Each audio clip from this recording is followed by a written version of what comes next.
Bonjour Lionel et bonjour à tous. De retour sur le plateau. J'ai changé de place. Mais je vois ça. Football, hockey, handball et course de côte au menu de ce lundi soir avec nous deux invités également sur le plateau. Le premier, allez, si vous suivez un tout petit peu le sport à Strasbourg, vous avez reconnu l'inoxydable Daniel Bourdage. Bonsoir Daniel. Bonsoir. Entraîneur évidemment des hockeyeurs de l'Étoile Noire de Strasbourg. Et à vos côtés, on parlera tout à l'heure de handball avec Robert Noël. Bonsoir.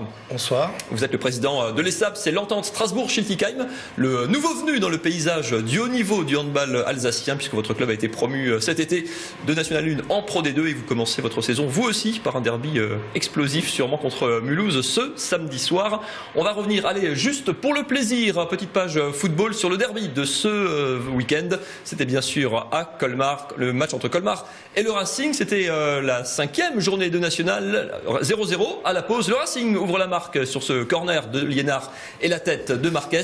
Pas pour longtemps, 120 secondes, même pas plus tard. Judicaël Crillon égalise pour les Colmariens. Crillon qui avait déjà été buteur la saison dernière à la Méno contre le Racing. Un partout, 2-1 bientôt pour Colmar. À nouveau, Judicaël Crillon, c'est un défenseur. Le geste, c'est un geste d'attaquant. Superbe reprise de volée. Les Colmariens prennent l'avantage, 2-1, puis 3-1 sur ce contre éclair. M-tir pour Québec.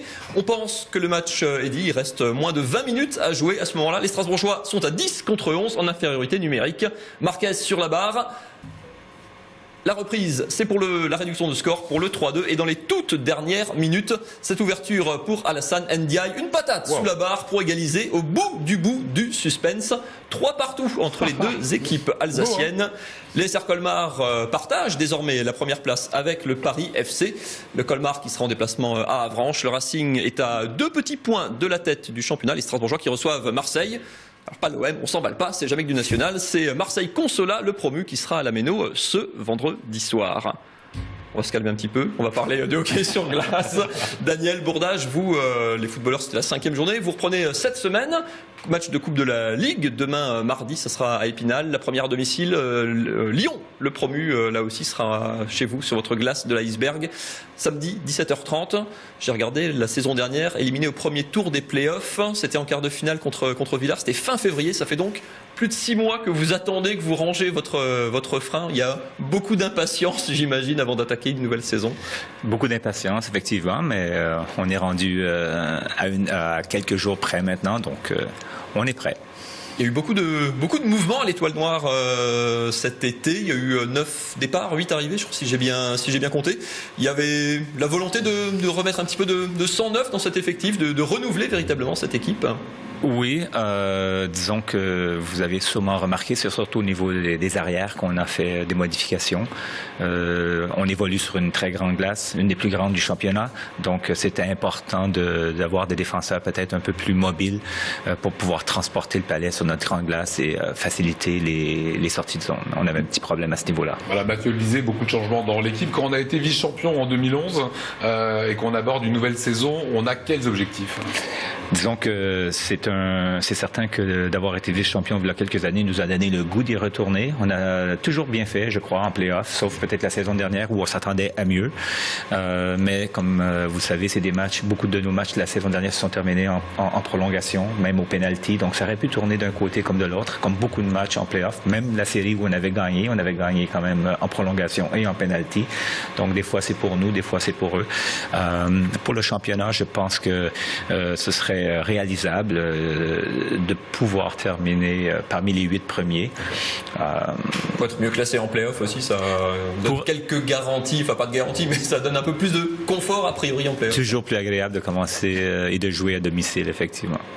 Il y a eu beaucoup de matchs perdus en prolongation, au tir au but l'an dernier ou en fin de match, même une sacrée série peut-être jamais vue depuis que vous êtes à Strasbourg. Incroyable. Ça veut dire que dans l'approche de la saison, dans le recrutement, on cherche un ressort un peu différent. Ça se joue parfois à pas grand-chose, mais je sais pas, dans la tête, sur le caractère des joueurs, on cherche un profil un peu différent. Pas nécessairement. Je pense qu'au niveau du caractère, au niveau de jouer dans la tête, je pense que c'est difficile de faire quoi que ce soit quand tu en perds 3 ou 4 d'affilée. T'as beau vouloir mettre les choses en place. vous savez, les matchs qu'on a perdus en prolongation, souvent on avait peut-être frappé le poteau juste avant, on avait eu des grosses occasions avant et ça s'est terminé par des défaites peut-être au penalty. Mais comme je vous ai dit, ça se joue à pas grand-chose. Et aussi le fait peut-être d'avoir des défenseurs un peu plus mobiles qui patinent bien, assez offensifs. Quand on joue à 4 contre 4 en prolongation, ça peut également faire la différence. Il y a eu dans votre recrutement pour l'instant beaucoup de joueurs nord-américains, canadiens, américains, donc des États-Unis. Quelle va être la patte de cette équipe un petit peu de cette nouvelle saison? On cherche à donner une identité. Vous avez déjà, avec toute la préparation qui a été longue, vous avez battu Mulhouse d'ailleurs samedi après-midi pour le dernier match de préparation. Quelle va être la patte de cette équipe cette saison? Bien déjà, moi, je connais les joueurs via Internet, via des... C'est comme ça qu'on recrute. C'est comme ça que nous, on est obligé de recruter. Les grandes équipes professionnelles comme la SIG ou le Racing ont sûrement les moyens d'aller voir les joueurs sur place. Nous, c'est par téléphone, c'est en ayant des contacts, non seulement des agents, parce que pour les agents, tous les joueurs sont bons, non, mais des contacts avec des entraîneurs ou des coéquipiers, des joueurs qui ont joué contre ces gens-là. Donc, il faut faire un travail énorme et j'estime que l'équipe que j'ai vue jusqu'à maintenant, non seulement elle est très solidaire, mais ne panique pas. On l'a vu au match contre Mulhouse hier. C'était quand même un match très serré au départ. Et nous, on avait tout à perdre. Je pense que Mulhouse a tout à gagner quand tu joues une équipe qui est au-dessus. Et j'ai trouvé les joueurs très, très sereins. L'équipe très sereine, pas de frustration. Et on a brisé le match en fin de période. Avec une équipe comme ça, vous arriverez peut-être dans ce top 8. Vous restez avec nous, Daniel. On a reçu un mail aujourd'hui à la rédaction de quelqu'un qui disait pourquoi Alsace-Valle n'était pas sur la course de Turckheim. Eh ben on y était. Regardez.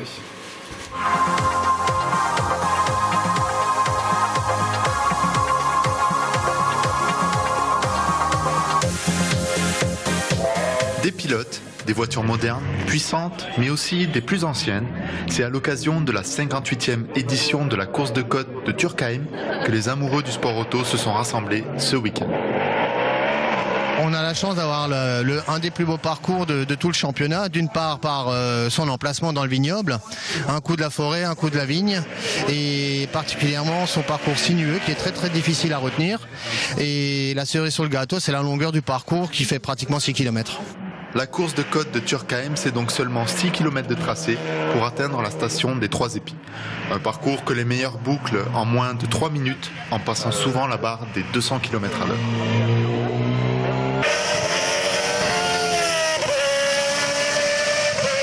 Un véritable sprint pour les pilotes, mais aussi pour les machines, qui consomment plusieurs trains de pneus tout au long du week-end.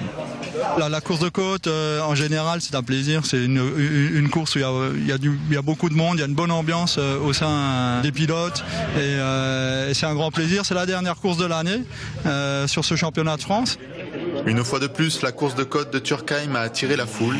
Pour les organisateurs, ce succès doit rimer avec sécurité, un paramètre indispensable pour la pérennité d'un tel événement. Aujourd'hui, on ne peut plus parler de sport auto sans parler sécurité, puisque depuis 2 ans, la Fédération française de sport auto a renforcé justement ses règles techniques de sécurité. Et l'organisateur de cet événement aujourd'hui nous demande de veiller à ce que tout se passe dans les règles de l'art, de manière à éviter le plus petit accident. Au classement final, Nicolas Schatz garde son titre de champion de France de la montagne pour la 5e fois consécutive. On va parler de handball pour terminer cette édition. Vous connaissez bien sûr Célestat dans l'élite en LNH, on connaissait Mulhouse en Pro D2. Il y a désormais un 3e club alsacien dans l'élite du handball français, Robert Noël. Vous êtes le président de l'ESAB, l'entente donc Strasbourg-Schiltigheim, c'est-à-dire l'entente entre l'ex-ASL Robertso et le club de Schiltigheim. Vous avez fini premier de la saison régulière en National 1 la saison dernière. Battu en play-off, mais repêché durant l'été, vous faites donc le grand saut vers le professionnalisme et la Pro D2. Est-ce que l'ESAB, vous n'avez pas chômé j'imagine cet été, est-ce que l'ESAB est prête à relever le challenge? On est prêt parce que tout le monde souhaitait le challenge de la D2. Malheureusement, sur la fin de saison, on est passé par des barrages qui se sont mal passés. Donc on a terminé dernier. Donc du stade de favori, on est passé au stade de repêchable.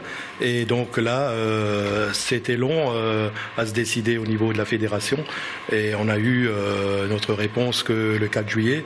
Et entre-temps, c'était difficile, nous, de recruter. On ne savait pas si on est en N1, en D2. On a le budget de la N1, le budget de la D2. Donc tout le monde s'est mis la main à la pâte et c'était l'objectif de tous les dirigeants. C'est un grand saut du coup pour le club. Vous avez recruté, joueurs, quoi.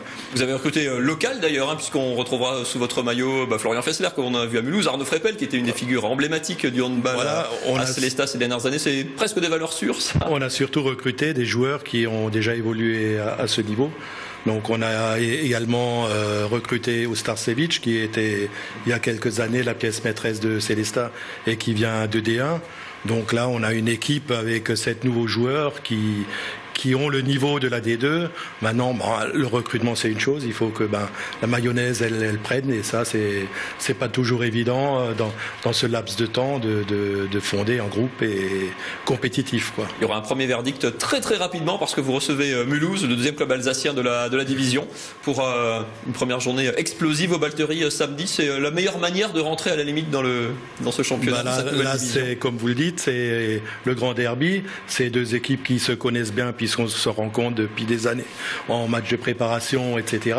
Donc là, c'est autre chose. Là, c'est le championnat. Et pour nous, à domicile, il y aura, à mon avis, beaucoup de spectateurs et rentrer dans le championnat avec une victoire, ça serait l'idéal pour le groupe, quoi. Surtout le groupe, il est tout neuf. Les dirigeants, ils sont passés du monde amateur au monde professionnel et effectivement, c'est un changement radical pour le club. Voilà, changement radical, en tout cas des beaux objectifs pour tous les deux. On croise les doigts et on vous accompagnera. On va les suivre tout au long de la saison. Samedi 17h30 pour le hockey et samedi soir 20h30 pour le handball. Et un dernier résultat, on a vu Christian Schmitter tout à l'heure qui avait son anniversaire et qui a gagné la course dans son groupe à Turkheim. Félicitations. Allez, nous on se quitte dans quelques minutes. Ça revient en boucle, c'est ça Alsace 20, multidiffusé. À demain 19h. Salut.